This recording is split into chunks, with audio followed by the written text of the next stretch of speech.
जिस तांत्रिक के श्राप से कोई नहीं बचता था, जिसका नाम सुनते ही पूरे गांव की सांसें थम जाती थीं, उसी तांत्रिक ने एक शिष्य को देखते ही श्राप दे दिया। कल का सूरज नहीं देख पाएगा। पूरा गांव स्तब्ध रह गया। ये साधारण शब्द नहीं थे, ये मृत्यु की सीधी घोषणा थी। दिन का समय था। समर्थ गुरु रामदास जी का एक शिष्य भिक्षा लेने गांव पहुंचा था। वह घर घर जाकर शांत स्वर में पुकार रहा था, समर्थ गुरु की जय, भिक्षाम देहि।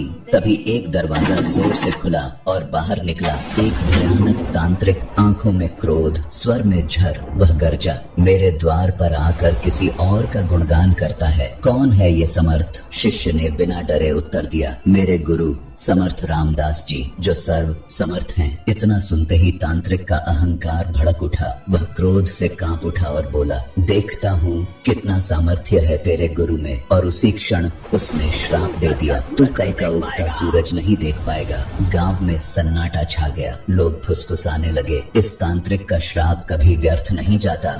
शिष्य भारी मन से आश्रम लौट आया। आश्रम पहुंचा तो गुरुदेव मुस्कुराकर बोले, भिक्षा ले आया? शिष्य की आंखें भर आईं और कंपकंपाती आवाज में बोला, गुरुदेव, भिक्षा में अपनी मृत्यु ले आया हूँ। सब कुछ सुनकर भी गुरुदेव शांत रहे और बोले, अभी पूरी रात बाकी है, चिंता मत कर। रात्रि आई। गुरुदेव ने कहा, मेरे चरण दबाओ और याद रखना, चाहे जो हो जाए चरण मत छोड़ना। रात का पहला पहर आया। तांत्रिक ने सोने चांदी से भरी देवी भेजी। देवी बोली, यह सब ले लो। शिष्य ने दृढ़ स्वर में कहा, देना है तो यहीं आकर दीजिए, मैं गुरु चरण नहीं छोड़ सकता। देवी लौट गई। दूसरा पहर आया। तांत्रिक ने माँ का रूप भेजा। वह बोली, बेटा गले लग जाओ। शिष्य की आंखें नम हो गईं, पर बोला, माँ आप यहीं आ जाइए, मैं गुरु चरण नहीं छोड़ूंगा। माँ का रूप भी असफल रहा। तीसरा पहर आया। यमदूत प्रकट हुआ और गरज कर बोला, चल तेरी मृत्यु का समय आ गया। शिष्य गरजा, काल हो या महाकाल, मैं गुरु चरण नहीं छोड़ूंगा।